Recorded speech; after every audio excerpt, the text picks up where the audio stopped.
चलिए इधर देखेंगे, जल्दी जल्दी सेटल हो जाओ। ओके नाउ गुड मॉर्निंग बच्चों। कौन सा एक करें हम लोग? Very good. चलो यूनिट 3 में थे हम।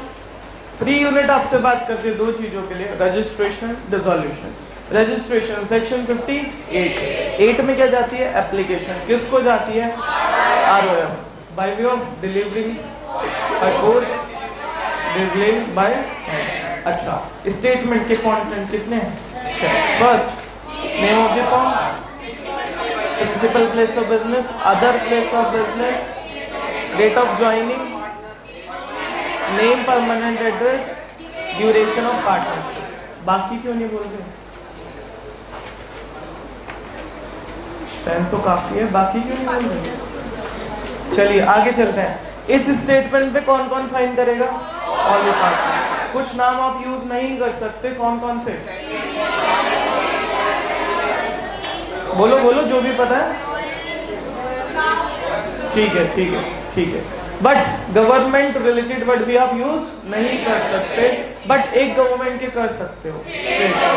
बट क्या चाहिए? अप्रूवल, परमिशन चाहिए इन राइटिंग, इन ऑर्डर। चलिए, कोई लेट रजिस्ट्रेशन की पेनल्टी वगैरह है? कितना? पर ईयर, और part of the year consider as 4, ये भी बोलना है साथ। नाउ कुछ हमें ऐसा पीरियड दिया जाएगा जिसमें पेनल्टी नहीं लगेगी। कहां से? From the date of commencement of partnership. ठीक है, उसके बाद से पेनल्टी लगनी स्टार्ट हो जाएगी। कितना? 100। अच्छा, ये 100 के मल्टीपल में लगेगी ना? ऐसा तो नहीं हो सकता 380, 350, नो। ये तो 300, 400, 500, 1000, 1600 ऐसे, राइट? ओके, आगे चलते हैं। Section 69 talking about consequences of non registration. आइए, हम पे कोई कोर्ट केस फाइल कर सकता है, हम किसी पे कोर्ट केस फाइल नहीं कर सकते। Among the partner court case file नहीं हो सकता, एंड सेट ऑफ मिलेगा अप टू। वेरी गुड, ठीक है, आगे चलते हैं। नेक्स्ट कह रहे डिसोल्यूशन। सेक्शन 39 से 44 तक हमने करा था, वही बात करते हैं पहले। नाउ कुछ भी पूछूंगा इसे। सेक्शन 43 टॉकिंग अबाउट, कॉन्सेप्ट नहीं देखना, रिवीजन में नहीं देखना, बंद कर दो बुक्स अभी। हाँ, section 43 talking about dissolution by notice at partnership at will, है ना? ओके, केवल बताना है। हाँ, बताना है। और पार्टनरशिप डिसॉल्व, यस। चलिए, section 42 dissolution on happening of certain contingency. भूल गए क्या? तो फिर सेक्शन 40 डिसोल्यूशन बाय एग्रीमेंट। आओ मिल के बैठो, पार्टनरशिप डिसॉल्व करो। Section 41 compulsory dissolution. 44 dissolution by court या बाय ऑर्डर ऑफ कोर्ट। ठीक है, उसमें कितने सब पार्ट है? चलिए करें डिस्कस। अच्छा, कौन 7 के 7 बता सकता है अपनी इच्छा से? आपकी विल है, पूरे सेक्शन 44 के 7 सब पार्ट बता सकते हैं। कौन कौन बता सकता है? अरे नहीं पता? चलो, first unsound mind, second, third misconduct, fourth persistent breach of contract, fifth transfer of share, interest या share, next sixth and seventh just and equitable grounds। अब पीछे से चले। 7th just and equitable grounds, समझ नहीं आ रहा थे बच्चों? continuous या perpetual losses। 5th persistent breach of contract। next, चलो आराम आराम से बोलो जो समझ में आए। फर्स्ट से 7 चलेंगे, 7 से फर्स्ट चलेंगे। फर्स्ट अनचार्ज, आराम से। Second permanent incapacity. Third, fourth breach of contract. Fifth transfer of interest. Next, and seventh, just and equitable grounds. Seventh, just and equitable grounds, perpetual losses, transfer of interest, persistent breach of contract. Very good. चलिए section 44 आपको तो याद है सभी को, तो फिर ऐसे क्यों हो रहे थे, सभी हाथ उठाते. चलिए सेक्शन 44 में क्वेश्चन यही आ रहा था, कोर्ट ने मस्ट या शैल कहाँ यूज करा था. राइट, शायद आप उसको फाइंड करके आए हैं, है ना. अच्छा, डायरेक्टली नहीं लिखा था, इनडायरेक्टली लिखा था. राइट. अच्छा, कोई निकाल के लाया है कुछ? हाँ, निकाल के लाए तो बताओ ना. गलती करनी है यहाँ करेंगे, सबके सामने करेंगे. एग्जाम में गलती का स्कोप कुछ नहीं छोड़ना, लॉ में तो स्पेसिफिकली नहीं छोड़ना. हाँ जी, निकाल के लाया कोई कुछ? देखो मैं नहीं बताऊंगा, पक्की बात है. अगर आप मेरे से एक्सपेक्ट कर रहे हो, मैं नहीं बताने वाला. निकाल के लाए हो कुछ?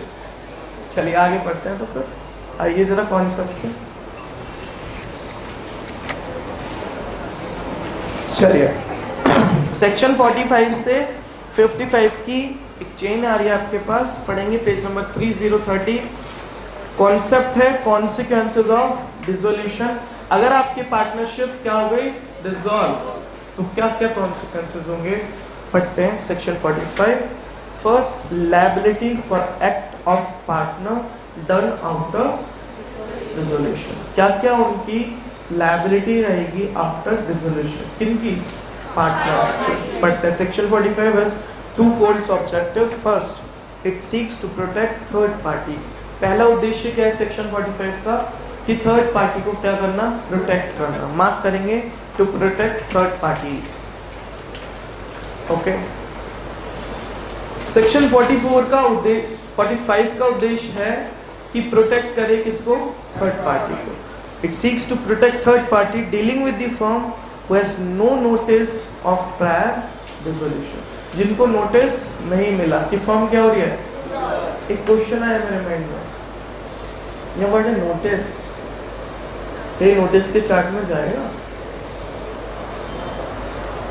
सेक्शन 45 का फर्स्ट ऑब्जेक्ट पढ़ रहे हैं कि हम प्रोटेक्ट करेंगे थर्ड पार्टीज को. वो थर्ड पार्टीज को, सभी को नहीं, वो थर्ड पार्टीज को जिनको नोटिस नहीं मिला, प्रायर नोटिस ऑफ डिसोल्यूशन नहीं मिला, उन थर्ड पार्टी को ही प्रोटेक्ट करेगा. Section 45. Now my question is this, क्या नोटिस देना मैंडेटरी है, अनिवार्य है बिफोर डिसोल्यूशन? अगर हम इस लाइन को कॉम्प्रिहेंसिव पढ़ें तो क्या लग रहा है, यस. बट लिखा तो है, बात तो नहीं है चाहती हैं. हम तो सेक्शन 45 पढ़ रहे हैं, लायबिलिटी किसकी, पार्टनर्स की आफ्टर डिसोल्यूशन. बट वो कह रहा है सेक्शन 45 कि हमारे दो मेन ऑब्जेक्ट रहेंगे. पहला, हम प्रोटेक्ट करेंगे थर्ड पार्टीज को, सभी नहीं, सभी नहीं, उन थर्ड पार्टीज को जिनको नोटिस नहीं मिला. अच्छा, उन पार्टीज का क्या होगा, उन थर्ड पार्टीज को क्या होगा जिनको नोटिस मिल गया होगा. हाँ जी, तो नोटिस मिलना जरूरी है. कहाँ लिखा है, लिखा नहीं है सर, इनडायरेक्टली बोल रहे हैं कि नोटिस देना जरूरी है. लिख लेंगे, नोटिस के चार्ट में जाएगा. अच्छा, okay. And second, it also seek to protect partners of a dissolved firm from liability towards third party. First protection दी है किसको, थर्ड पार्टी को. सेकेंड, ऐसे पार्टनर्स कौन से, जिनकी फर्म डिसॉल्व हो गई, उनको कैसा प्रोटेक्शन, उनका कैसा प्रोटेक्शन पढ़िए ना. And it also seeks to protect partners of a dissolve firm from, क्या कह रहा है, liabilities towards third parties. Okay, किससे प्रोटेक्शन दे रहे हैं? लायबिलिटीज से। ओके, आफ्टर डिसोल्यूशन की लायबिलिटीज से। यस, तो दो प्रोटेक्शन दी। एक तो वो अननोइंग क्रेडिटर्स जिन्हें पता नहीं है कि फॉर्म डिसॉल्व, क्योंकि वो आज क्या दे देंगे? क्रेडिट, और कल को उनका पैसा नहीं मिलने वाला, क्योंकि पुराने वालों को ही नहीं मिला, राइट? तो तुम्हारा तो बात की बात है। ओके, सेकेंड प्रोटेक्शन देंगे ऐसे पार्टनर्स को जिनकी फर्म हो गई डिसॉल्व, आफ्टर डिसोल्यूशन उन पे कोई लायबिलिटी नई वाली ना आए। समझ में आ रही है बात? ओके, यहाँ वर्ड एंड है और है, तो मतलब हो सकता है एक साथ। मुझे एग्जाम्पल बताएंगे अगर यस की बोल रहे हैं। देखो, लॉ में मिस्टेक हो सकती है, बट कुछ ऐसी मिस्टेक भी होती है जो लिखने में तो एंड होगा, बट समझने में कभी कभार और भी हो सकता है। वो हम डिस्कस करेंगे। 2-3 जगह है लॉ में, यहाँ एंड लिखा है और एंड लिखा है, लॉ में कर रहे हैं, सभी की बुक में एंड होगा, तो ये एंड होना चाहिए या और? ये दो ऑब्जेक्ट साथ में चलेंगे तो एक ही ऑब्जेक्ट हो गया ना, ये भी प्लस ये भी, तो एक ऑब्जेक्ट हो गया। अगर दो ऑब्जेक्ट की बात कर रहे हो तो एक ऑब्जेक्ट ये और एक ऑब्जेक्ट ये। हाँ, कुछ बोल रहे? नहीं? हाँ जी, तो यहां लिखने में तो एंड है, बट समझने में लिख लीजिए। एंड पे लिखिए। अगर हमको लिखने को आया एग्जाम में सेक्शन 45, तो हम एंड ही लिख के आएंगे। It is an ambiguous. हाँ, और इसलिए क्योंकि दो ऑब्जेक्ट हैं। फर्स्ट ऑब्जेक्ट है थर्ड पार्टी को प्रोटेक्ट करना, साइमल्टेनियसली आप ये भी बोल रहे हो कि हम पार्टनर को भी प्रोटेक्ट करेंगे। कैसे कैसे? वही तो एग्जाम्पल मांगा है। ठीक है, उसके बाद कैसे? एक एग्जांपल बताओ ना ट्रांजैक्शन का। ठीक है, कौन सी थर्ड पार्टीज? जो अभी तक आइडिया न्यू थर्ड पार्टी जो क्रेडिट पे मार देना चाहती है। ठीक है, उसके बाद दूसरी बार हम पार्टनर्स को दे रहे हैं प्रोटेक्शन। तो ट्रांजैक्शन बताओ, पार्टनर्स को प्रोटेक्शन कैसे दोगे? सर, पार्टनर्स को प्रोटेक्शन ऐसे मिलेगी ना कि जब फर्म डिसॉल्व हो जाएगी उसके बाद वो लायबल नहीं होंगे उस थर्ड पार्टी को। नहीं, जो पहले थर्ड पार्टी होने तो लायबल होना चाहिए, क्योंकि अनलिमिटेड लायबिलिटी के साथ पेमेंट करना चाहिए। सिंपल रखते हैं, इधर इधर इधर इधर देखो, सिंपल रखते हैं। देखो, इधर बात सुनेंगे, सिंपल रखते हैं, ज्यादा कॉम्प्लिकेटेड नहीं करते। नाउ फर्स्ट लॉ बोल रहा है कि हम प्रोटेक्शन देंगे थर्ड पार्टी को। Very good. ऐसी थर्ड पार्टी को जो जिन्हें नोटिस नहीं मिला, जिन्हें नहीं पता ये फर्म डिसॉल्व हो गई है, क्योंकि डिसॉल्व फर्म के साथ कोई भी बिजनेस नहीं करना चाहेगा, राइट? ओके, सेकेंड हम प्रोटेक्शन देना चाह रहे हैं ऐसे पार्टनर्स को जिनकी फर्म डिसॉल्व हो गई है, आफ्टर डिसोल्यूशन उन पे कोई लायबिलिटी ना आए। एग्जाम्पल पढ़ते हैं, फिर और डिस्कस करेंगे आगे। Example number 5, X and Y who carried on a business in a partnership for several years executed on December 1st a deed dissolving the partnership। बस सेक्शन बताइए डिसोल्यूशन का।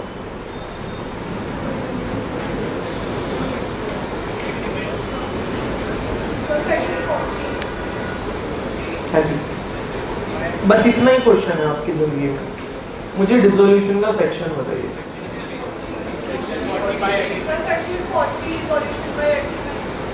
सभी एग्री कर रहे हैं? पक्की बात?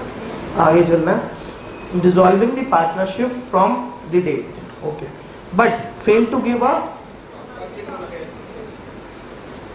अच्छा of dissolution on December 20 X borrowed। अच्छा, कब बात?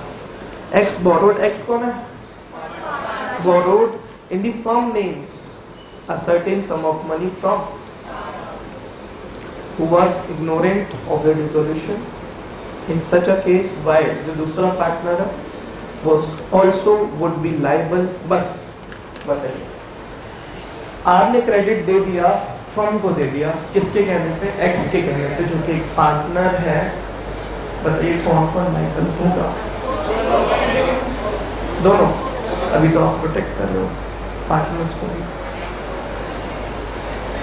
और आप प्रोटेक्ट कर रहे हो साइमल्टेनियसली थर्ड पार्टी को भी। डिसोल्यूशन तो 8 तारीख को ही है।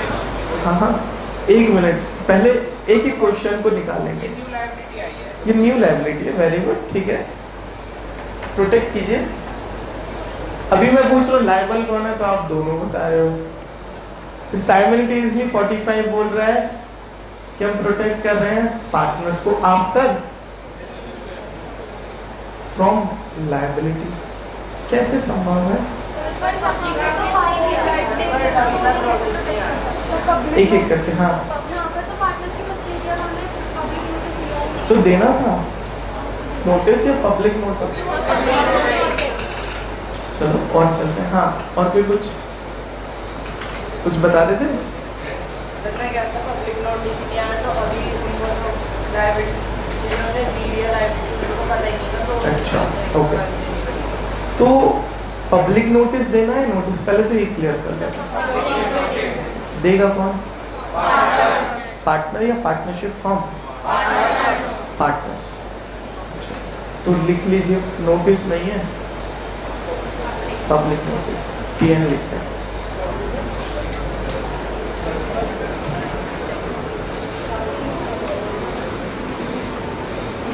अगर पब्लिक नोटिस नहीं दिया पार्टनर्स ने तो सेक्शन 45 प्रोटेक्ट नहीं करेगा।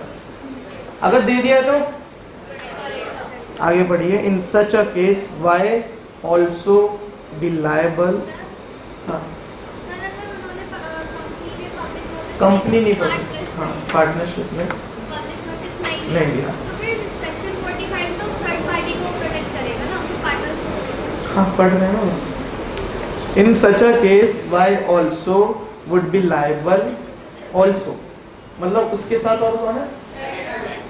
Y also would be liable for the amount because no public notice was.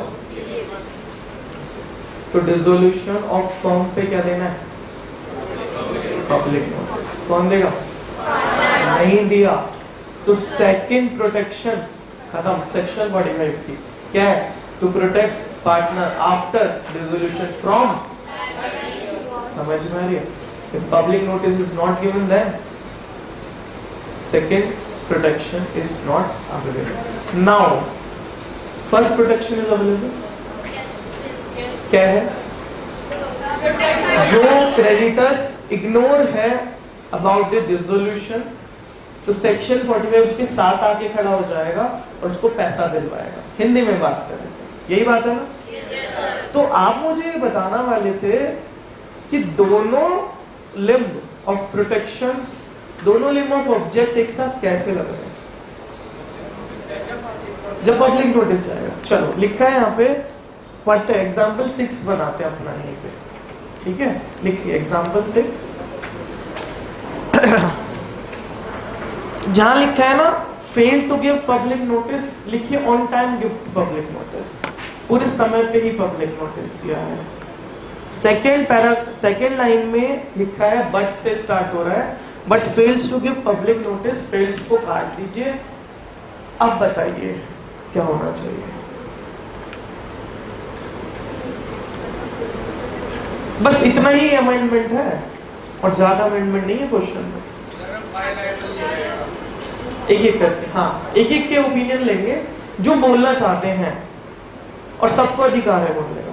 हाँ, नहीं रहेगा। और कोई कुछ बोलना चाहता है? Raise your hand. किसको?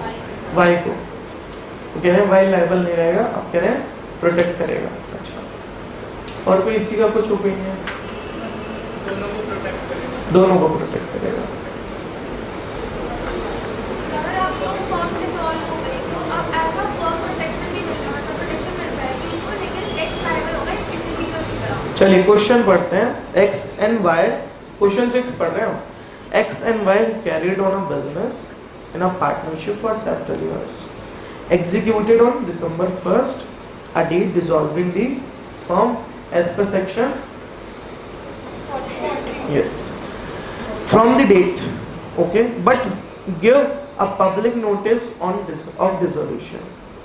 अच्छा, on December 20 X in the firm names a certain sum of sum from R, जो कि क्या है, who was ignorant about the, अच्छा, in such a case बताइए कौन कौन लेवल है, एक्स भी और बस एक्स, वाई क्यों? बट लिखा है ना क्वेश्चन कि क्रेडिटर्स इग्नोरेंट है कि form disorder. Very good sir, जब पब्लिक नोटिस दे दिया तो क्रेडिटर्स की प्ली नहीं ली जाएगी, क्या कि वो क्या है, इग्नोरेंट। अच्छा, पब्लिक नोटिस का मतलब ही क्या है कि पब्लिक को नोटिस देना, कैसे, एडवर्टाइजमेंट इन 2 न्यूज़पेपर, 1 इंग्लिश 1 अच्छा, तो अब क्रेडिटर की प्ली नहीं ली जाएगी कि वो इग्नोरेंट था। अब पढ़ेंगे सवाल दोबारा से, क्या कह रहा है, क्या कह रहा है, on December 20th X borrowed in the firm name a certain sum of money from our creditors। जो बोल रहा है, क्या बोल रहा है कि मैं क्या था, इग्नोरेंट था of the dissolution in such a case. अब कौन सा लाइन वाला, एक्स, केवल एक्स, म्यूचुअल एजेंसी नहीं लगती डिसॉल्यूशन के बाद। हाँ तो म्यूचुअल एजेंसी का था, पक्की बात, क्या लिखा है, फर्म डिसॉल्व म्यूचुअल एजेंसी का था। एक सेकंड, हाँ, एग्रीमेंट कौन सा एंड हो गया, तो इसका मतलब जो प्रॉफिट बचेंगे वो बटेंगे नहीं, पहली बात। रियलाइजेशन पे अगर कोई प्रॉफिट होगा तो बटेगा नहीं, प्लस रियलाइजेशन पे जो लॉस होगा वो घर से नहीं लेके आना पड़ेगा।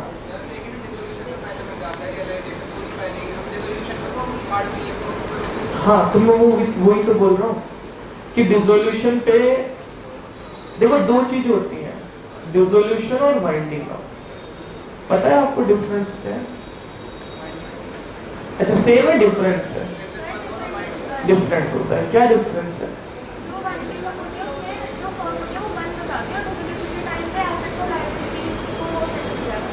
समझ गया, और कोई कुछ?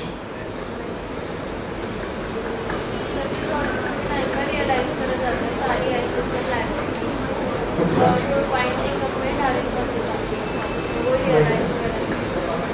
हाँ जी, देखो वाइंडिंग अप होता है प्रोसेस ऑफ डिसोल्यूशन, और डिसोल्यूशन मतलब सब खत्म, राइट? तो हम क्या पढ़ रहे हैं, डिसोल्यूशन। आप बोल रहे हो कि उन्होंने डिसोल्यूशन की डेट क्या लगाई, उन्होंने एक डीड एग्जीक्यूट करी on 1 December, a deed dissolving the partnership from the date, उस डेट से पार्टनरशिप फॉर्म क्या हो जाएगी, डिसॉल्व नाउ। तो इसका मतलब डिसॉल्व तो हो जाएगी, एसेट्स एंड लायबिलिटीज रिलीज होंगे, हाँ रिलीज होंगे, पे ऑफ होंगे, हाँ पे ऑफ तो करने पड़ेंगे। तो आप बोल रहे हो कि अब म्यूचुअल एजेंसी खत्म विद इफेक्ट फ्रॉम 1 December, सही बात बोल रहे हो? रियलाइजेशन के बाद, ये कहाँ लिखा है लॉ में?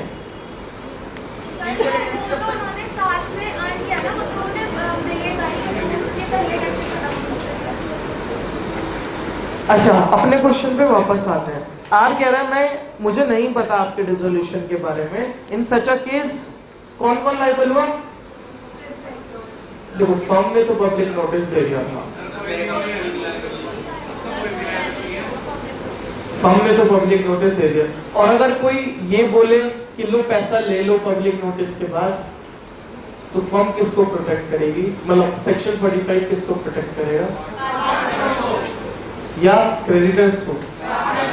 मुझे ऐसी ट्रांजैक्शन बता दो जहां दोनों प्रोटेक्ट हो रहे हैं, क्योंकि फर्स्ट क्वेश्चन नंबर 5 में आपने बोला कि किसको प्रोटेक्शन मिलेगी, क्रेडिटर्स को। कौन लायबल होगा? और क्वेश्चन नंबर 6 जो हमने मॉडिफाई करा उसमें आपने बोला किसको प्रोटेक्शन मिलेगी और कौन लायबल होगा। उसमें तो पैसा दे ही दिया और लायबिलिटी क्या है उससे ज्यादा उसकी। मुझे एक ऐसा क्वेश्चन बता दीजिए कि जहां पर पार्टनर्स को भी प्रोटेक्शन मिल रहा हो और क्रेडिटर्स को मिल रहा हो साइमल्टेनियसली। क्योंकि वर्ड लिखा है लॉ मेकर ने एंड, और मैं आज तक नहीं समझ पाया एंड मीन्स व्हाट।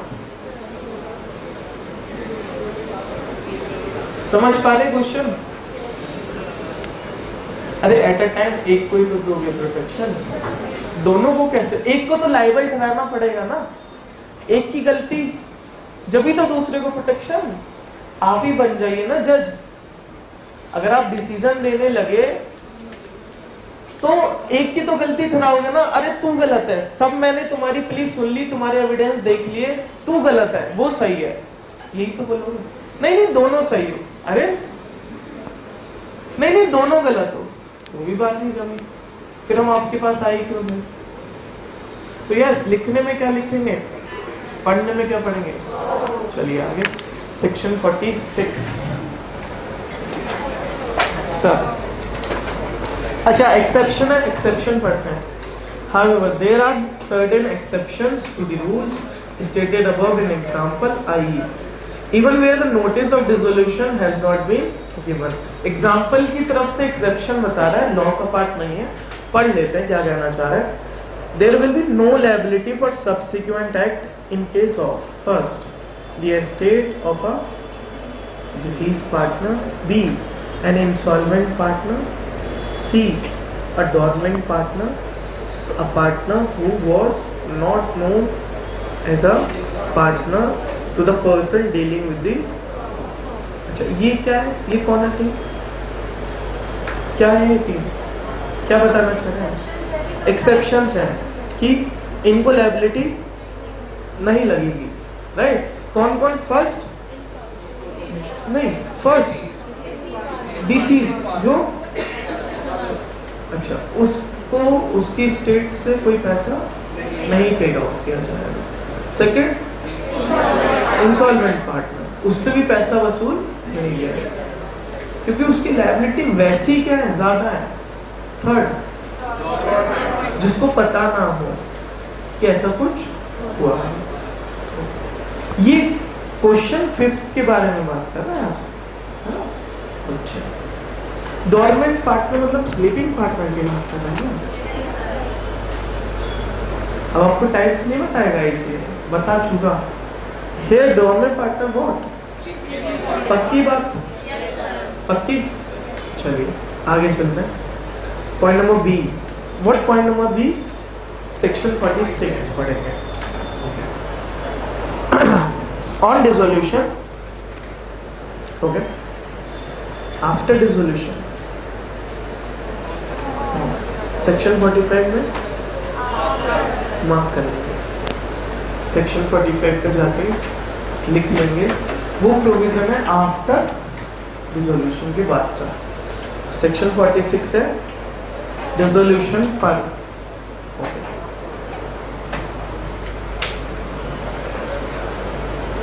क्या पीछे आवाज नहीं आती है सही से? देखो दिमाग इधर लगाओ, बातों में नहीं, है ना? क्योंकि जब पढ़ रहे हो तो केवल पढ़ो और जब मस्ती कर रहे हो तो मस्ती करो, ठीक है? ओके, सेक्शन 45 में क्या लिखा है? After dissolution. सेक्शन 46 कैसे स्टार्ट हो रहा है? ऑन द डिसोल्यूशन, डिसोल्यूशन पर। तो ये एक डिफरेंस है। चलिए पढ़ते हैं। On the dissolution of firm every partner or his representative is entitled what? To have, सही बोला? To have the property of the firm applied in payment of the debt and liabilities of the firm, and to have the surplus distributed among the partners or their representative according to their right, अब पढ़ते हैं, as against all the other partner or their representative। Dissolution पर realisation accounts बनेंगे, हाँ। Assets realise होके आएंगी, हाँ। Liability पे ऑफ होंगी, हाँ। वो सही से हो रही है नहीं, सॉरी, वो सही तरीके से हो रही है नहीं। सेकेंड, अगर कोई सरप्लस बचता है वो पार्टनर को डिस्ट्रीब्यूट हो रहा है उनके राइट के अनुसार। उनका राइट क्या है?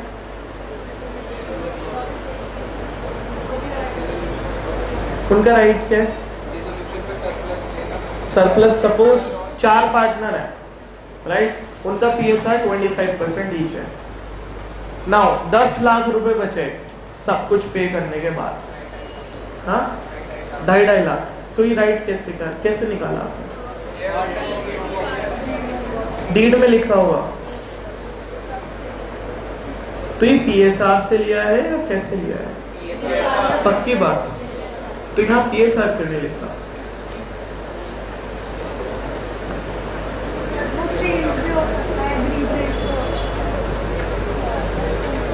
यहाँ PSR क्यों नहीं लिखा या राइट क्यों लिखा?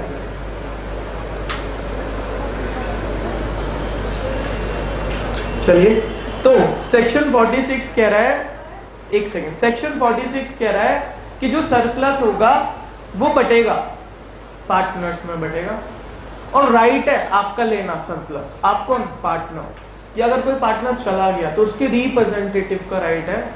रिप्रेजेंटेटिव कौन? लीगल हायर या एडवोकेट? Legal representative. यहां लिखा गया डिस्ट्रीब्यूटेड अमंग्स दी पार्टनर्स और व्हाट? यस, लिख लीजिए रिप्रेजेंटेटिव पे, लीगल रिप्रेजेंटेटिव, एडवोकेट और लीगल हायर, कुछ भी हो सकता है। अच्छा, तो अगर पार्टनर जिंदा है तो उसका राइट है, और अगर कोई पार्टनर चला गया तो उसके एडवोकेट का या उसके बच्चों का राइट है कि जितना भी सरप्लस बचा है उसको उनके राइट के अनुसार वो मिल जाना चाहिए। कब? ऑन डिसोल्यूशन पे। कौन कह रहा है ये? सेक्शन 46। यस प्लीज, कुछ कह रहे थे? हाँ जी, हो गया क्लियर? चलिए, सेक्शन 46 बोल रहा है, ठीक है, बट व्हाट राइट? PSR क्या? चलिए यूनिट 2 तक पेंडिंग रखते हैं। What right? कैन भी ना, हमें तो मस्ट चाहिए ना, ठीक है, मस्ट की बात करते हैं। चलो, कोई राइट होगा देखेंगे। सी, containing authority of partner for the purpose of winding up section 47 after the section 47 बोल रहा है after the dissolution। तो 45 ने क्या बोला? after। 46 ने क्या बोला? on। 47 क्या बोल रहा है? मार्क कर लीजिए, after the dissolution of a firm the authority, बहुत अच्छा वर्ड है, the authority of each partner to bind the firm, okay, and the other mutual rights and obligation of the partner, okay, continue notwithstanding the dissolution so far as may be necessary to wind up the affairs of the firms and to complete the transaction begin but unfinished at the time of dissolution but not otherwise। समझ में आ गया? मुझे अच्छा लगता है जब ऐसे paras आते हैं ना, और सभी बच्चे, आप नहीं, अब से पहले वाले भी जब ऐसे देखते हैं कि, तो मैं जरूर बोलता हूँ समझ में आ गई। चलिए तोड़ तोड़ के पढ़ते हैं तब समझ में आएगा। Section 47, after the dissolution, okay, the firm, after the dissolution of a firm the authority of each partner. What do you mean of authority of each partner? हाँ जी, authorities means power या liabilities? पावर, लिख लीजिए power. Okay, dissolution के बाद कुछ power वगैरह है? हाँ, power of each partner to bind the firm, firm को बाइंड करने की। अच्छा, and other mutual rights and obligation लिख लीजिए unit 2 of the partners. Okay, continue notwithstanding the resolution. Okay, क्या कह रहा है? So far as may be necessary to wind the affairs of the firm. वो बोल रहा है कि डिसोल्यूशन के बाद फर्म के अफेयर्स को क्या करना पड़ेगा? वाइंड अप, खत्म करना पड़ेगा। चला नहीं सकते फर्म के, अपने चला सकते हो इंडिविजुअल लेवल पे। एक फर्म में 4 पार्टनर थे, स्पोर्ट्स की ट्रेडिंग करते थे, फर्म बंद हो गई, इंडिविजुअल करने लगे, कर सकते हैं क्या? कर सकते हैं, बट फर्म के नाम से कर सकते हैं? नहीं, फर्म के नाम से तो नहीं कर सकते। Okay, and to complete transaction begin, ऐसी ट्रांजेक्शन को भी क्या करो? कंप्लीट करो जो स्टार्ट हुई थी, बट क्या रह गई? Unfinished at the time of. ये भी किस पे लायबिलिटी डाली? पार्टनर्स पे। मार्क करेंगे and to complete, what complete? The transactions begun but unfinished at the time of dissolution but not otherwise. Okay, ऐसी ट्रांजेक्शन कौन सी होंगी जो शुरू तो कर दी थी, खत्म नहीं करी?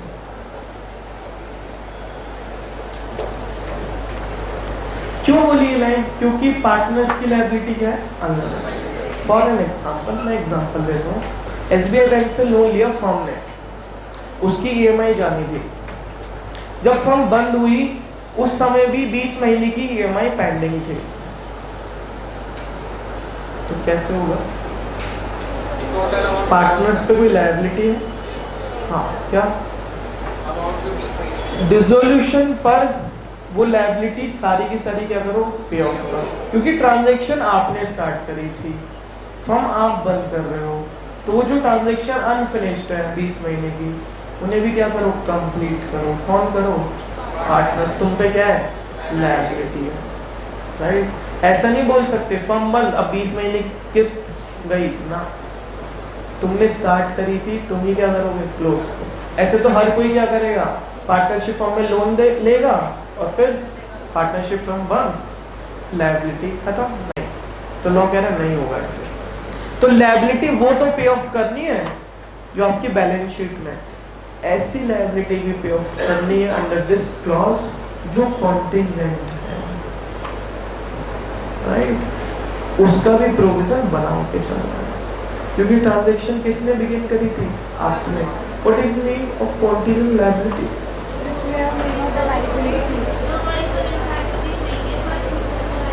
राइज हो सकती है, ये बैलेंस शीट में नहीं आती, फुटनोट में आती है। कैसे? अच्छा, और कोई कुछ बोलना चाहेगा? मुझे अभी पूरा क्लियर नहीं हुआ।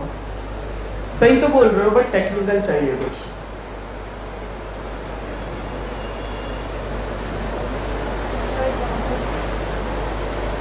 When the probability of liability is less than 50% is called as contingent liability. जिसकी probability क्या हो? 50% से कम हो, तो वो क्या बन जाएगी? liability contingent। तो start किसने करी थी? आपने। खत्म कौन करेगा? या तो provision बनाओ उसका, या settle करो, push करो उसका। For an example, एक एग्जाम्पल लेते हैं। पार्टनरशिप फर्म पे कोर्ट केस लग गया, किसने लगाया? जीएसटी अथॉरिटीज ने लगाया कि आपने जीएसटी का 1 करोड़ का क्या करा है? चोरी करा है। पार्टनरशिप फर्म क्या हो गया? डिसॉल्व। केस डिसॉल्व हो सकता है 1 करोड़ रुपए देने पड़ जाए, हो सकता है ना भी देने पड़े, अभी हो सकता है, प्रोबेबिलिटी है ना। अगर प्रोबेबिलिटी आ गई मोर देन 50% तो देने पड़ सकते हैं, राइट? तो देयरफॉर ये क्या बन गई? मेरी कॉन्टिंजेंट लायबिलिटी बन गई। तो इसको मुझे सेटल करना है या इसका कुछ प्रोविजन बनाना है। किसको बनाना है? पार्टनर्स की लायबिलिटी डालनी है, ठीक है? कुछ क्वेश्चन था शायद किसी का? किसी का कोई क्वेश्चन है? चले आगे। क्या क्या पढ़ा हमने आज की क्लास में? कैसे स्टार्ट करा? सेक्शन 45 से शुरू हुए। क्या पढ़ा सेक्शन 45 में? आफ्टर डिसोल्यूशन 2 प्रोटेक्शन मिलेंगी। एक तो थर्ड पार्टी को मिलेगी, जो क्या है, जिसको नहीं पता कुछ। सेकेंड प्रोटेक्शन मिलेगी पार्टनर्स को अगेंस्ट लायबिलिटी, फ्रॉम लायबिलिटी, ठीक है, फ्रॉम थर्ड पार्टी, ठीक है। बट साइमल्टेनियसली दोनों एक साथ नहीं हो सकते, हमने जाना, क्योंकि एंड लिखा था, जानना जरूरी था। बट और हो सकती है, हाँ पढ़ने में तो हम और पढ़ेंगे, बट जब लिखेंगे तो एंड ही लिखना पड़ेगा, क्योंकि लॉ ने लिखा है, हमारी गलती नहीं है। हाउएवर कुछ एग्जाम्पल से सिखाया था लॉ ने, हाँ, किन किन 3 पार्टनर्स को ये लायबिलिटी नहीं भुगतनी पड़ेगी। व्हाट? जो डिसीज हो गए, इंसॉल्वेंट हो गए, जो डॉर्मेंट स्लीपिंग सो रहे हैं उनको। बट मेरे क्वेश्चन आ जाता है यहाँ पे, if sleeping partner is engaged day to day activity of a firm, तो भी उसको लायबिलिटी नहीं लगेगी। एक्टिव नहीं है, अग्रीमेंट में डॉर्मेंट लिखा है, प्योरली डॉर्मेंट लिखा है, तो पार्टिसिपेट नहीं कर सकते। यूनिट 1 में तो हम क्लियर होके आए थे, करके आए थे ना क्लियर। अरे पार्टिसिपेट कर सकता है या नहीं? कर सकता है, राइट है उसके पास, है ना। यूनिट 1 में क्लियर कर लिया था, कर रहा है वो पार्टिसिपेट, क्या उसको लायबिलिटी लगेगी या नहीं लगेगी?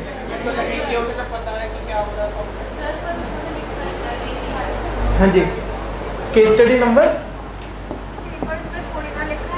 एक सेकंड, केस स्टडी नंबर कौन सा चलेगा? 6 या 7? 7 लिखिए।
बेटा बात इतनी करो जो दूसरा वाला डिस्टर्ब ना, दूसरा मतलब आगे पीछे होगा बच्चे।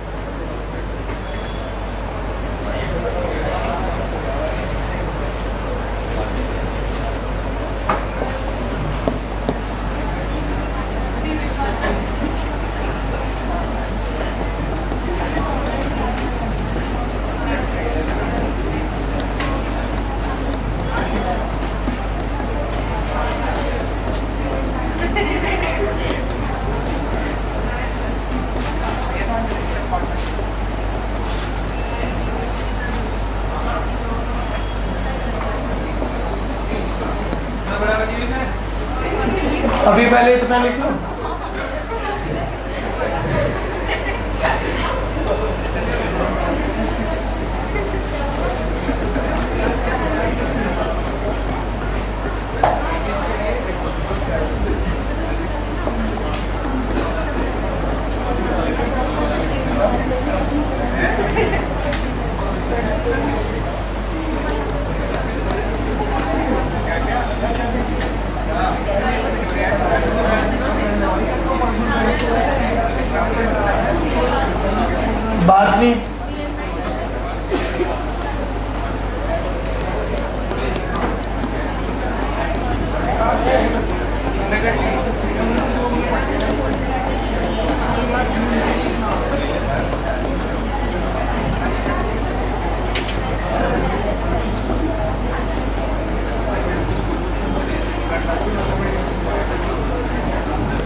पहले इतना लिखिए फिर क्वेश्चन पे बात करें।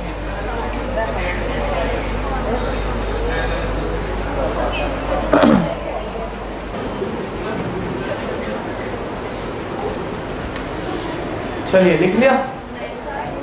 चलो इतने पढ़ लेते हैं। एक फर्म है ABCN कंपनी, पार्टनरशिप फर्म है, दिख रहा है आप लोगों को? अनरजिस्टर्ड पार्टनरशिप फर्म है, चाहती है रजिस्ट्रेशन 10/9/25 से, बट क्या हुआ कुछ 1/6/25 को सभी पार्टनर सोचने लगे कि हम फर्म क्या करते हैं, डिसॉल्व करते हैं। पार्टनर कौन कौन है? ABC है पार्टनर हमारे पास, एक्टिव स्लीपिंग डॉर्मेंट। 1/6/25 को फर्म लोन भी ले लेती है किससे? मिस एस से 1 करोड़ रुपए का, बट एस को नहीं पता about the dissolution. Now the firm dissolve according to the provision. कौन सी तारीख को? 1/6/25। बताइए कौन कौन लायबल रहेगा, और आप सेक्शन भी नहीं बताएगा वो कहाँ लिखा है, कौन लायबल रहेगा, किसे प्रोटेक्शन मिलेगी। पब्लिक नोटिस ड्राफ्ट की तरह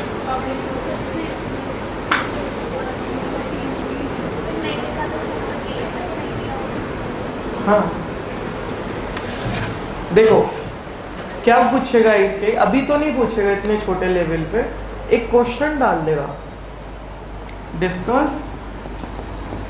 ये बहुत बड़ा क्वेश्चन है, लगेगा छोटा सा। Discuss all consequences.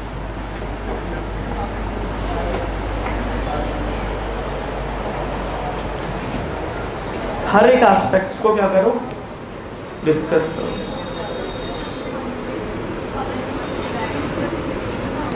हाँ जी, सभी के सभी कॉन्सिक्वेंसेस डिस्कस करो। क्वेश्चन नंबर 2 सुनिएगा। Question number 2, only mister A is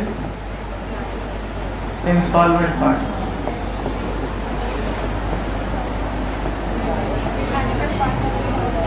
discuss all the consequences.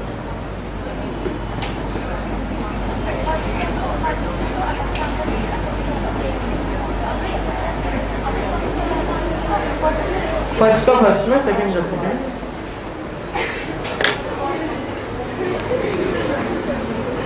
अभी बात करनी बच गई है आपस में,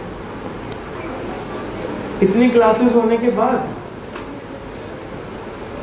आपको लॉ की मुझे लग रहा है गंभीरता का भी पता नहीं चला है, इसका मतलब, राइट? चलिए कोई बात नहीं। हाँ जी, क्या क्या कॉन्सिक्वेंसेस होंगे according to first question? Very good, very good question, बच्चे ने सही पकड़ा है थोड़ा थोड़ा। अब यही तो बताना है इसे, यही तो पूछना है आपसे बेटा। हाँ जी,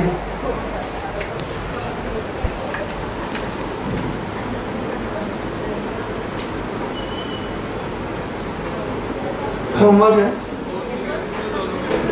होमवर्क है, ठीक है, सोच के लाइए।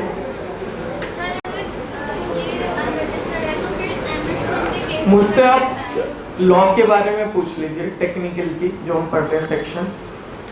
मैं आज इस क्वेश्चन को नहीं डिस्कस कर पाऊंगा, हाँ समझा दूंगा क्वेश्चन में क्या लिखा है ना, डिस्कस कल ही करेंगे इसका आंसर। अच्छा, कुछ लॉ के बारे में पूछना है तो पूछ सकते हैं, सेक्शंस के बारे में। तो कौन सा सेक्शन लगेगा? सेक्शन 2 लगेगा। चलिए आइए जरा, नाउ इधर आइए, बस बस बस पढ़ते हैं। पेज नंबर 31 पे आइए फटाफट से। क्या कहना चाह रहा है आपसे? ओके, तो अथॉरिटीज की बात कर रहे हैं, पावर्स तो यस पावर्स तो है, कुछ बच जाता है तो सबको मिलेगा उनके राइट्स में, और ऐसी लायबिलिटी भी पे ऑफ करनी पड़ेंगी जो eight the time of dissolution exist कर रही हैं, चाहे वो करंट है, नॉन करंट है या कॉन्टिजेंट है, as the case may B.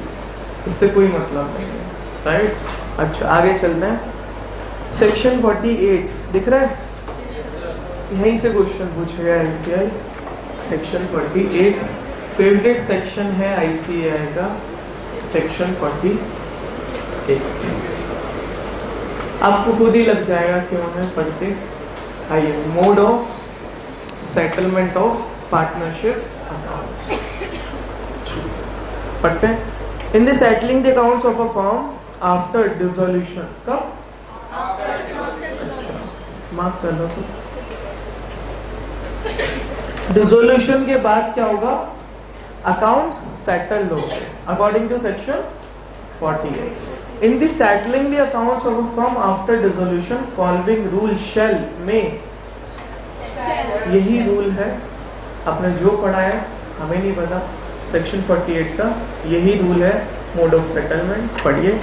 Subject to the agreement by the partner be observe first. अगर बचा क्या है? लॉसेस। रियलाइजेशन अकाउंट बनाया, क्या मिल रहा है? लॉस। तो देखिए, including deficiency of capital shall be paid first out of profits, profit over previous profits. तो अगर कोई डेफिशिएंसी बच रही है तो पिछले प्रॉफिट से क्या करो? सेट ऑफ करो। सेकेंड, नेक्स्ट, अगर प्रॉफिट भी सफिशिएंट नहीं है, कैपिटल खा जाओ। किसकी? क्योंकि पार्टनर क्या है? पार्टनर की लायबिलिटी क्या है? आगे अगर कुछ और भी बच गया तो पार्टनर से, घर से मंगा लो। एंड क्या कह रहा है? इस necessary by the partner individually in the proportion in which they are entitled to। किस रेशो में मंगा लो? PSR में। जहां उसे लिखना था वो लिख रहा है PSR। ठीक है, ओके। तो फर्स्ट, फर्म में लॉस हो रहे हैं जी, रियलाइजेशन ऑफ अकाउंट्स कर रहे हैं, एसेट्स पे ऑफ करते हुए पता चला our assets is not sufficient to pay off liabilities. ठीक है, तो पहले क्या खाओ? पिछले साल के प्रॉफिट्स खाओ। सेकंड क्या खाओ? कैपिटल खाओ। कुछ बच गया, पार्टनर से मंगा लो। सॉरी, आगे चलता है। अगर फर्म में क्या हो रहा है? प्रॉफिट्स। तो देखिए क्या कह रहे हैं पॉइंट नंबर 2 में, the assets of the firm, okay, must be applied in following manner and order. Asset से जो रियलाइज्ड हुआ है ना, उसको कैसे अप्लाइड करोगे? तो लॉ बता रहे, फर्स्ट आप पे करेंगे in paying the debts of the firm to third party. जो थर्ड पार्टी से उधारी ली है पहले वो चुकाएंगे। सपोज रियलाइज कराते हुए आपको 1000 करोड़ रुपए मिले एसेट्स रियलाइज कराते हुए, तो पहले क्या उतारोगे? उधारी। किसकी उधारी? फर्म की उधारी। ठीक है। Second, in paying to each partner, कौन सा? What is due to him from capital. अच्छा, एक सेकेंड लाइन में भी सेम लिखा है पॉइंट नंबर सी में, in paying to each partner rateably what is due to him on account of. B और सी में क्या डिफरेंस है? Very good. कहाँ लोन फ्रॉम पार्टनर्स है और कहाँ कैपिटल है? बी में।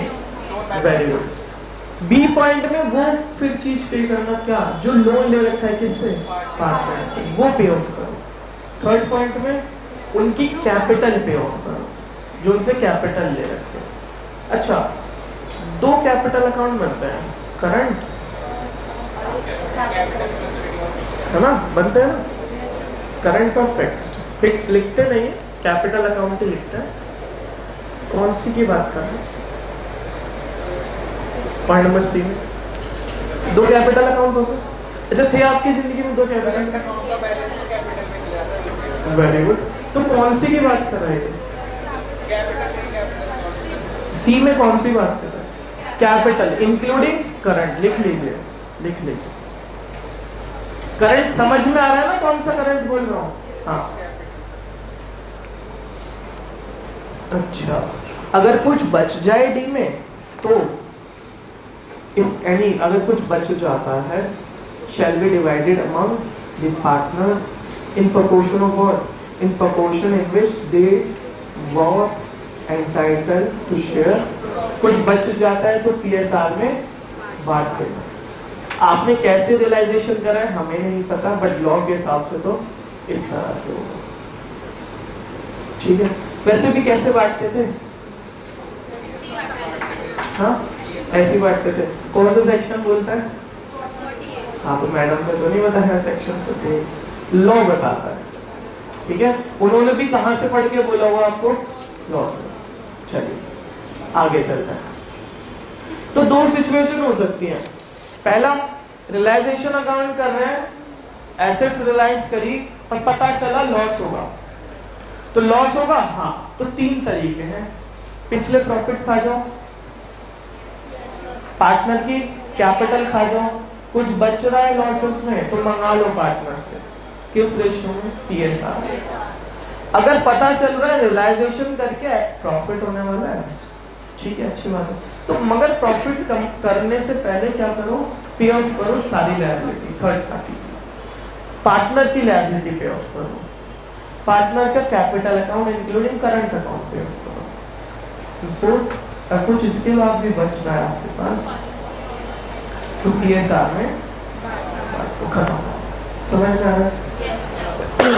ऐसे यहाँ से आपसे क्वेश्चन लगाएगा।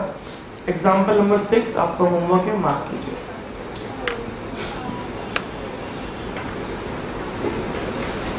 एग्जाम्पल नंबर 6 ये वाला आपका होमवर्क है, मार्क कीजिए। चलिए आइए क्या कह रहा है आगे। Section 49, payment of firms debt and of separate debts. पढ़ के पता चलेगा। सेक्शन 49 पढ़ते हैं। ओके, क्या कह रहा है? वेयर, अच्छा, there are joint debt due from firm and also separate debt due from any partners. अच्छा, first, the property of firm shall be applied in first instance in payment of debt of the firm. सही बोल रहे हैं?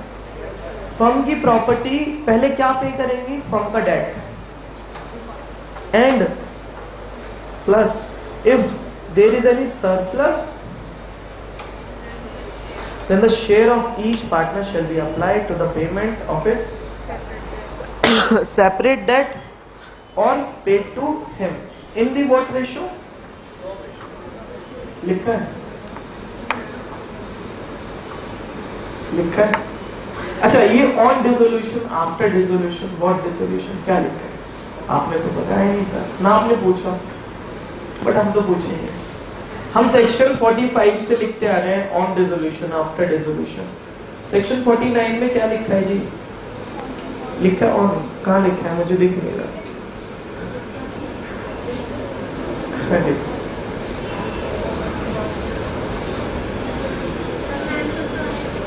Mention करेंगे, हाँ। चलिए second line पढ़ते हैं, फिर बात करेंगे। This separate property of any partner. Okay, इधर हम 4 पार्टनर हैं, मैं, अमित सर, विजय सर और एक सी और है, CX। हम जो प्रॉपर्टी फर्म में लिया है वो किसकी प्रॉपर्टी बन गई? पार्टनरशिप फर्म की। उससे पहले क्या पे ऑफ होंगे? पार्टनरशिप के डेट। बट हमारी पर्सनल प्रॉपर्टी भी है, हमारा हाउस है, हमारी कार है, राइट, पर्सनल है हमारी। तो बोल रहे हैं वो जो पर्सनल प्रॉपर्टी है ना, आपका हाउस, आपकी कार, पॉइंट नंबर 2 में पढ़िए, the separate property of your car, house, of any partner, मेरी, shall be 100% be applied first in payment of his मतलब मेरा, हिज सेपरेट डेट। मतलब अगर मेरे पे लायबिलिटी आ जाती है कल को, मेरे पे, नॉट द फॉर्म, मेरे पे कल को लायबिलिटी आ जाती है, तो लायबिलिटी मैं कैसे पे ऑफ करूंगा? अपनी एसेट्स। पार्टनरशिप फर्म मुझे ये नहीं बोल सकती कि पैसा किसे दो? मुझे। अच्छा, तो सेक्शन 49 आपसे क्या चाह रहा है बोलना? डेट के बारे में, कि अगर फर्म पे डेट आया तो पहले किससे पे ऑफ करना? फर्म की प्रॉपर्टी से। अगर पार्टनर पे डेट आया तो पार्टनर की पर्सनल प्रॉपर्टी से करना। फर्म से कुछ लेने मत आ जाना। ठीक है, अच्छा आगे चलिए। एंड सरप्लस बच जाता है, ठीक है, the payment of debt of, तो वो प्रॉपर्टी पार्टनर की कहाँ ले जाएंगे? फर्म में। पर क्या पे ऑफ करेंगे? फर्म पे, ठीक है। तो पहले अपनी प्रॉपर्टी से अपने डेट निपटाओ, नहीं निपट रहे तो ही दूसरे की प्रॉपर्टी पे निगाह रखो, ठीक है। ये बोलना चाह रहा है section 40 on dissolution after dissolution.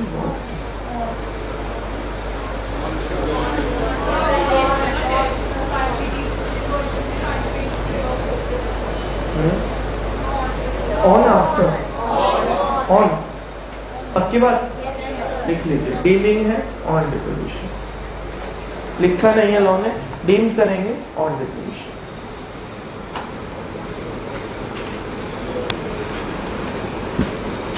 अच्छा, यहाँ खत्म हो जाता है आपका यूनिट नंबर।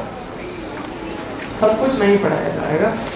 आईसीआई कह रहा है आप बच्चे हो, छोटे हो, थैंक्स टू आईसीआई उसने 55 पे ना खत्म करके कहाँ खत्म करा है? 45। कितने सेक्शन छोड़ दिए? थैंक्स बोलना पड़ेगा। हाँ, चलो चलो रिवाइज करें 39 से 49। अरे करें, कर सकते हैं। हाँ, यूनिट खत्म करते हैं, कल से यूनिट 2 स्टार्ट करेंगे और यूनिट 3 के जितने भी क्वेश्चंस हैं पास्ट ईयर के अभी डिस्कस करेंगे हम, और जितने आईसीआई के मॉड्यूल में वो भी डिस्कस करेंगे जो आपको होमवर्क में करना है। Correct sir. Unit number 3 revise कर रहे हैं, आप मेरा साथ देंगे आई होप। सेक्शन 39 बात करता है differences between dissolution of partnership versus dissolution of firm. अच्छा, मैं कुछ इंस्टेंसेस बोलूंगा, आप बताएंगे कहाँ कहाँ लगेगा। Closure of books of accounts dissolution of firm में लगेगा। अच्छा, realisation account dissolution of firm, revaluation account, अच्छा retirement, okay, death, all partner are dead, dissolution of firm, right, है ना। एग्जांपल देना ना। अच्छा, मुझे बताइए कहां पर रिकॉन्स्टिट्यूशन होता है? पार्टनरशिप। कहां पार्टनरशिप डिसॉल्व हो जाएगी पूरी? कब? जब सारे पार्टनर इंस्टॉलमेंट हो जाए। सेक्शन 40 से 44 है ना। स्टार्ट करते हैं section 40 talking about dissolution by activity. मतलब आओ मिल के बैठो, सभी पार्टनर क्या करो, साइन करो और क्या करो, फॉर्म को डिसॉल्व। Section 41 compulsory dissolution. कब कब? फर्स्ट, जब सारे के सारे पार्टनर इंस्टॉलमेंट या उनका एडजुडिकेशन चल रहा है। सेकेंड, आपका बिजनेस अनलॉफुल डिक्लेयर हो जाए। बट अगर आपके 2 बिजनेस है, एक अनलॉफुल हुआ है तो एक कंटिन्यू कर सकते हो, फर्म बंद करने की जरूरत नहीं है। Section 42 dissolution on happening of certain, very good. क्या क्या कंटिजेंसी है? अगर पार्टनर क्या है, कैसे भी बोल सकते हैं, पार्टनरशिप से भी चल सकता है, पार्टनर से भी चल सकता है। आपके पार्टनर, किसी एक पार्टनर की डेथ हो गई, इंसॉल्वेंट हो गया, आपकी फिक्स पार्टनरशिप थी, एक्सपायर कर गई, पर्टिकुलर पार्टनरशिप थी, खत्म हो गई, ठीक है, तो इस केस में माना जाएगा कि आपकी फॉर्म डिसॉल्व। चलिए section 43 talking about partnership at will में नोटिस देके डिसोल्यूशन, मतलब डिसोल्यूशन बाय नोटिस, ठीक है। बताएंगे दूसरे पार्टनर को, फर्म क्या कर जाएंगे, डिसॉल्व कर जाएंगे। Okay, section 44 talking about dissolution by way of order of court. Okay, first unsoundness, second permanent incapacity, third, fourth persistent breach of contract, fifth transfer of share, sixth perpetual losses, seventh just and equitable grounds। ठीक है, मुझे बताइए just and equitable grounds के कितने part हैं? चार बच्चे। First deadlock in management, second loss of substance, third embezzlement, कहीं भी कुछ भी, पार्टनर्स के बीच में कम्युनिकेशन ना होना, very good, communication gap, gambling by partner, ये क्या है, जस्ट एंड इक्विटेबल ग्राउंड। अच्छा, परसिस्टेंट ब्रीच ऑफ कॉन्ट्रैक्ट, कितने हैं breach of contract? 4. First embezzlement, holding cash more than allowed, keeping erroneous accounts and repeated queries पे books of accounts inspect ना कराना is called as persistent breach of contract. समझ में आ रही है बात? यस। चलिए आगे चलते हैं। आज जो पढ़ा सेक्शन 45, राइट। 2 प्रोटेक्शन दी जाएंगे, 2 ऑब्जेक्टिव हैं। फर्स्ट प्रोटेक्ट करेंगे क्रेडिटर्स को, कब? जब उसे नहीं पता, बट अगर पब्लिक नोटिस दे दिया तो उसे प्रोटेक्ट नहीं किया जाएगा। नेक्स्ट प्रोटेक्ट करेंगे पार्टनर को, किससे? लायबिलिटी से आफ्टर डिसोल्यूशन। अच्छा, अगर पार्टनर ने पब्लिक नोटिस दे दिया तो यस उसको प्रोटेक्ट करेंगे। एंड लिखा है, लिखने में एंड है, पढ़ने में सेक्शन 46 से पहले कुछ एक्सेप्शन है 45 की। हाँ, किन किन पार्टनर को लायबल नहीं ठहरा सकते? 3। फर्स्ट डिसीज, इंसॉल्वेंट, सेक्शन 46 क्या बात करता है? राइट, क्या बात करता है सेक्शन 46? जब क्या कहते हैं फॉर्म डिसॉल्व होगी उसके बाद जो सरप्लस वगैरह बचेगा वो बांटेगा। अच्छा 47 कंटिन्यूटी। हम तो गजनी से भी ऊपर है। गजनी तो 10 मिनट भी लगाता था, तो 10 मिनट भी नहीं लगाते बोलते, है ना? हाँ, सर 46 में ऑन द डिसोल्यूशन के बाद जो 47 में आफ्टर नहीं क्या चीज़ कंटेंट क्या है? जो कि प्रॉफिट होएगा वो प्रॉफिट। आइए ज़रा वापस आइए, ये एक्सपेक्ट नहीं करा था आप लोगों से। आइए ज़रा पेज नंबर 31 पे आइए। सेक्शन 46 की टैगलाइन क्या है? एक सेकेंड। सेक्शन 46 की टैगलाइन क्या है? Right of partner to have business bound up after. Business क्या हो गया? Bound up. तो उनके क्या क्या राइट्स हैं? क्या क्या राइट्स हैं? जो सरप्लस बच गया वो अपने राइट्स में निकाल लेंगे वो खुद, अगर वो चले गए तो उनके रिप्रेजेंटेटिव। यही राइट है ना? तो section 46 talking about right after dissolution. Section 47 containing authority of partner for purpose of winding up. Winding up जब चल रहा है तो उनकी पावर्स क्या रहेंगी, प्लस लायबिलिटी भी क्या रहेंगी। दोनों बात बोली है सेक्शन में। तो यस 46 में राइट की बात बोली आफ्टर डिसोल्यूशन, 47 में भी राइट की बात बोली ऑन डिसोल्यूशन, प्लस लायबिलिटी की भी बात बोली ऑन डिसोल्यूशन। यस सर 46 में स्टार्टिंग में तो आफ्टर डिसोल्यूशन लिखा है, लेकिन फिर उसमें बोलते हैं ऑन द डिसोल्यूशन। क्या पे? सेक्शन 46। हाँ, तो दोनों बात कर रहे हैं ना, पैरा नहीं पढ़ा आपने पूरा? हाँ, क्या कह रहा है? On the dissolution every partner क्या और legal representative is entitle okay of what as against all the other partner or their representative to have property of the firm applied in payment of what debt and lab। कब? Dissolution पर। Dissolution पर जो property से relies होके आएगा वो पे of करना पड़ेगा, किसको? पार्टनर को। बट आफ्टर डिसोल्यूशन अगर कुछ बच गया तो सरप्लस अपने घर ले जाएगा, इन देयर राइट। दोनों बात कर रहे हैं ना, ठीक है। Now section 45 talking about protection, what किसको? क्रेडिटर्स को प्लस पार्टनर्स को। 46 राइट के बारे में बात कर रहा है। ऑन डिसोल्यूशन क्या करना है? पे ऑफ करनी है लायबिलिटी। अच्छा, डिसोल्यूशन हो चुका, कुछ बच रहा है तो राइट एक्सरसाइज करना है, वो खुद भी कर सकता है, उसके रिप्रेजेंट भी कर सकता है। सेक्शन 47 हाँ, उसके कुछ अथॉरिटीज राइट्स रहेंगे और कुछ लायबिलिटीज भी रहेंगी। कब? After dissolution. क्या राइट्स रहेंगे?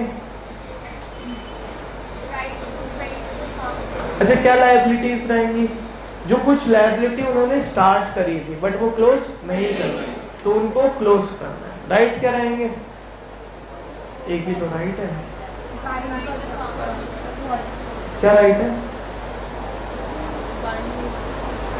अरे इतनी जल्दी भूल जाते हो क्या?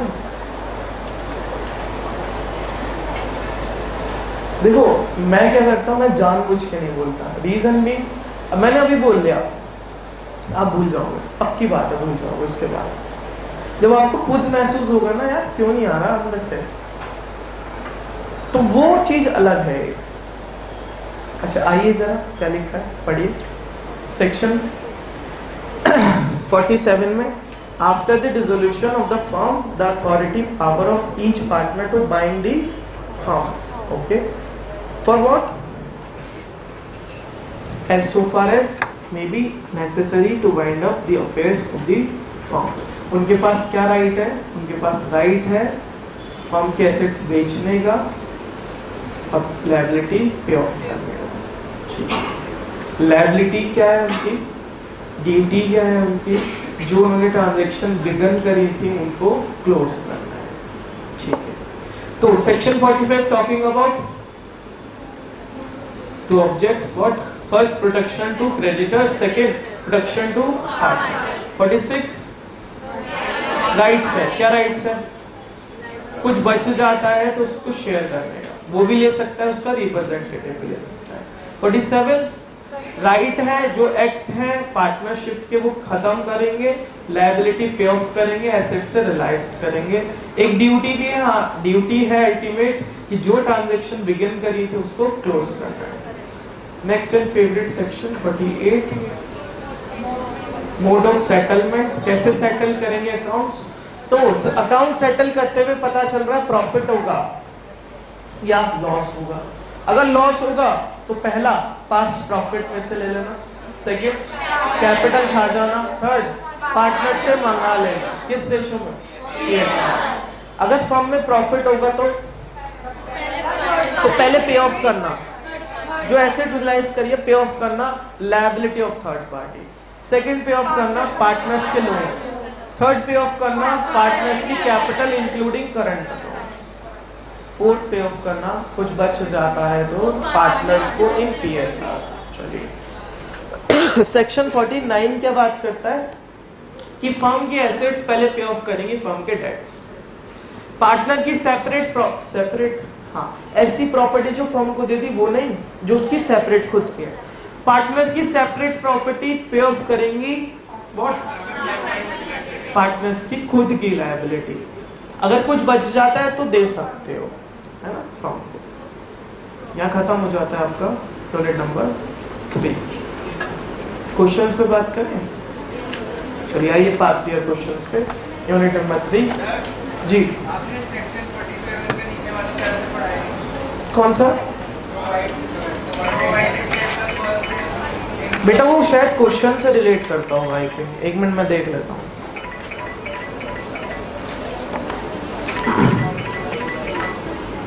अच्छा एक सेकंड रुकिएगा।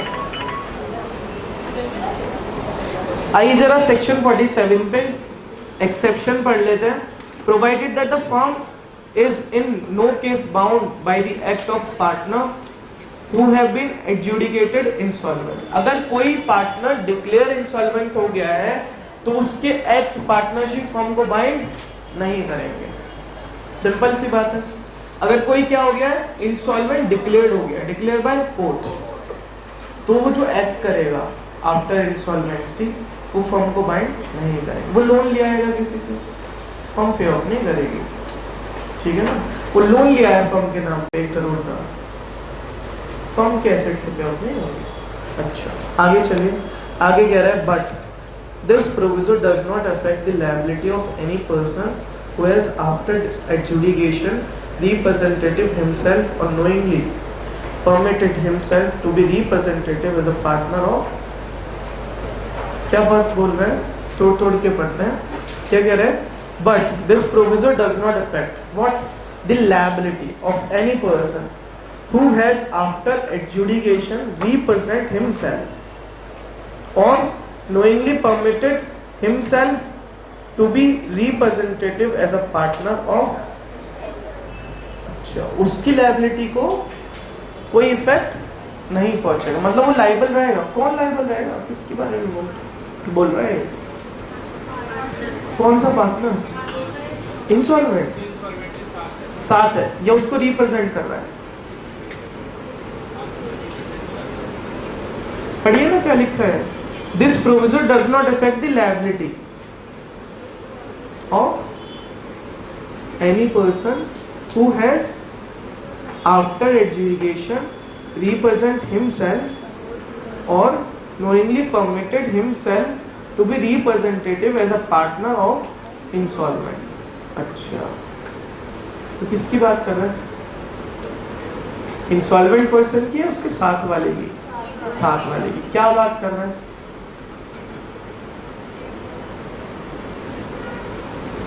अरे आप बिल्कुल भी मतलब सोचना क्या बंद कर रखा है आपने? इंसॉल्वेंट का अगर पार्टनर रिप्रेजेंट कर रहा है तो वो भी मैं ये क्यों बोलता हूँ आपसे, रीजन मीन आज तो पढ़ा देंगे, रीजन मीन अमेंडमेंट्स आती हैं लॉ में। जब आप सीए बन जाओगे तो अमेंडमेंट पढ़नी पड़ेंगी। मैं सोचता हूँ आप कैसे इंटरप्रिटेट करोगे लाइन को, तो वो जानना चाहता हूँ। मेरा कोई और उद्देश्य नहीं है इसके पीछे। हाँ जी, क्या लिखा है?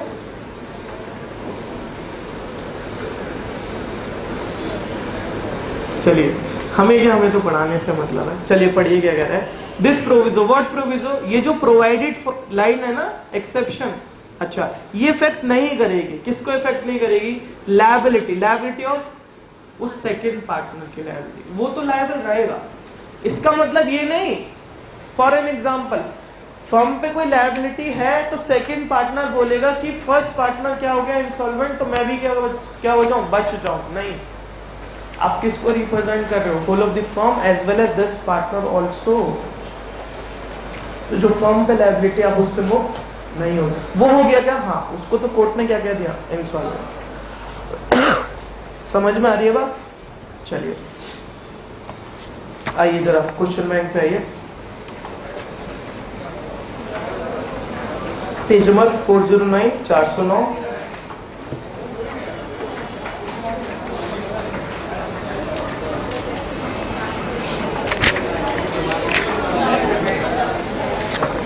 चलिए आइए जरा क्या कह रहे हैं।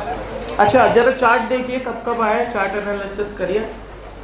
कितने मार्क्स? 6 4 6 4 13 100 में से 7 और 3, राइट? अच्छा चलिए पढ़ते हैं। सर, ट्रू फॉल्स आपको होमवर्क है। नेक्स्ट पेज से आइए, पेज नंबर 411। 2000 मई में आया, difference distinguish between partnership and joint stock. ये तो हमारा यूनिट 1 का है, ठीक है, इसे छोड़ दो। 2002 नवंबर में आया, dissolution of firm versus dissolution of partnership. कितने मार्क के लिए? 4 मार्क्स। अब आप बोलेंगे इसमें बेसिस कहाँ है, तो आप इसको फॉलो नहीं करेंगे। मैंने आपको बहुत बार बताया है, आईसीआई हमको 4 से 5 सजेस्टेड आंसर्स देता है और वो देने के बाद मार्किंग स्कीम देता है कि ये तो सजेस्टेड पैराग्राफ से अगर बच्चा ऐसे ऐसे लिख रहा है तो आप कंसिडर करना, बट साइमल्टेनियसली अगर ये पॉइंट्स हैं तो इतने मार्क रख देना।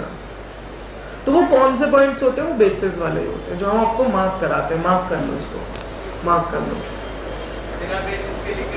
तो नहीं मिलेंगे, 0 भी मिल सकता है। हमको क्लियर इंस्ट्रक्शंस होती हैं, राइट? आप अगर बोले कि हम कॉपी भर के आ रहे हैं, हम 0 दे देंगे। अभी भी हुआ रिसेंट, इधर सीए इंटर ऑडिट पेपर में एक बच्चे को 0 मार्क्स मिले, जबकि 30% क्या है एमसीक्यू। सीए इंटर में हर पेपर में 30% क्या है एमसीक्यू।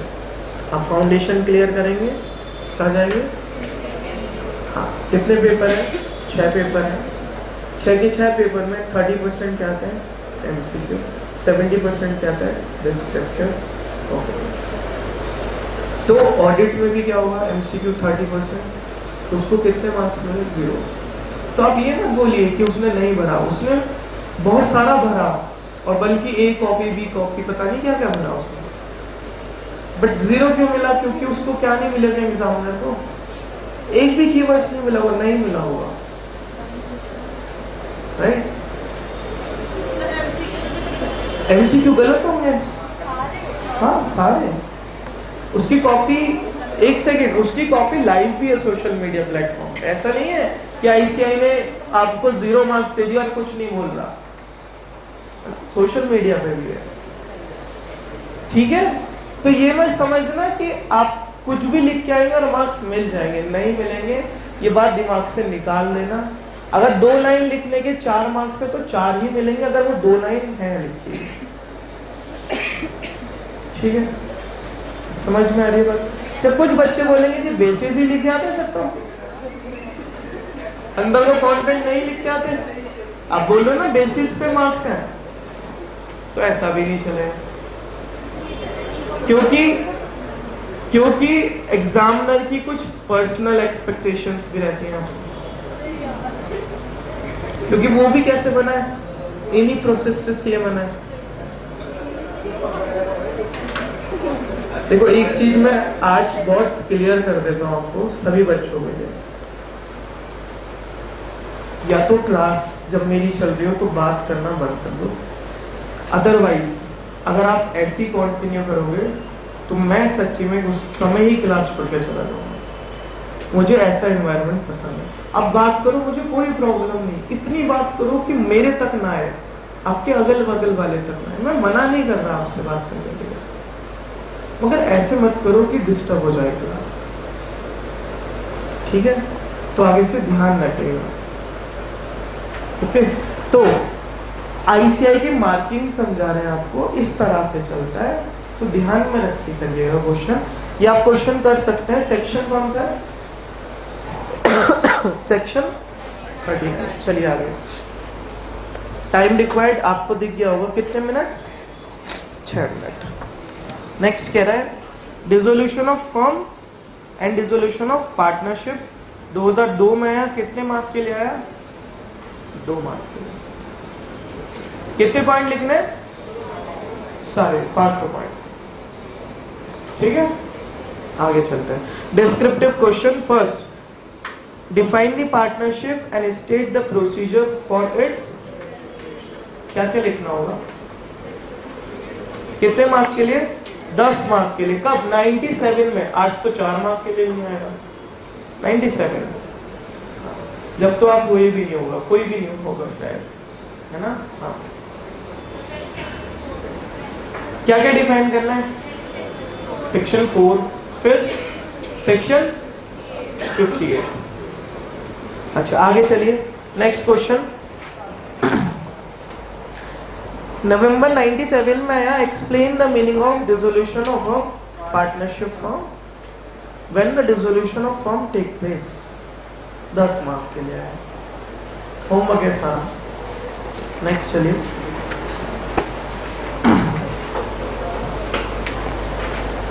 अच्छा, जहां मैंने बोला ना 1 से 2 लाइन का क्वेश्चन पूछेंगे, जैसे आपसे पेज नंबर 414 पे पूछा, ये जो भी पढ़ के आए, explain the meaning of dissolution of a partnership firm and when the dissolution firm take place. तो ये छोटा जो आपसे क्वेश्चन पूछना है ना, मतलब बहुत बड़ा है। ये छोटा सा जो क्वेश्चन है ना, पूछना बहुत कुछ आ रहा है इसमें। तो ये हम ऐसे नहीं लिख पाते, ये ऐसे के क्वेश्चन से ही कहीं ना कहीं निकल के आता है। हमें मजा नहीं आता आपको परेशान करने में, है ना? आता है। चलो नेक्स्ट 417 पे आइए। आपको दिख भी रही होगी line, what will be the consequences. जब ये लाइन आ जाए ना कॉन्सिक्वेंसेस, तो समझ जाना कुछ बड़ा करने जा रहा है इसे। What will be the consequences in relation of a partner, of a partnership firm, resulting from insolvement of a partner and death of a partner? चलिए आगे। जो आपको पता है सब कुछ। अब कुछ बच्चे आंसर पढ़ के बोलेंगे सेक्शन 34 तो आपने पढ़ाया ही नहीं। हाँ, अभी नहीं है आपके कोर्स में, बट ये क्वेश्चन कब के हैं? जब थे सेक्शन, ये अब नहीं है। मेरी गलती तो नहीं है, बट जो भी आपको इससे रिलेट लगता होगा आज के समय में, वो आप लिख के लाएंगे, ठीक है। जो भी आपको यूनिट 3 में रेलेवेंट लगता होगा। नेक्स्ट पढ़ेंगे, state the matter for which a partner of a partnership firm required to give. आ गया? क्यों बनवाया था चार्ट? इस दिन के लिए तो बनवाया था। और अगर एग्जाम में सोचने बैठ गए तो सोचना नहीं है एग्जाम में, एग्जाम में केवल और केवल लिखना है यहाँ पर। चलिए कितने मार्क्स के लिए? 10 मार्क्स के लिए। कुछ और भी पूछा है? हाँ, सेकंड क्वेश्चन है state also the consequences for not giving a public notice where it is required to given under the partnership. ये तो बता दो कहाँ कहाँ लगेगा, ये भी बता दो अगर नहीं दिया तो क्या क्या होगा। तो जो भी पढ़ा है आज तक सब लिख देना इसके बारे में, वो हेल्प करेगा आपका चार्ट। नेक्स्ट क्वेश्चन है ये, ब्रीफली एक्सप्लेन करना है डिसोल्यूशन ऑफ पार्टनरशिप मे और मे नॉट इन्वॉल्व।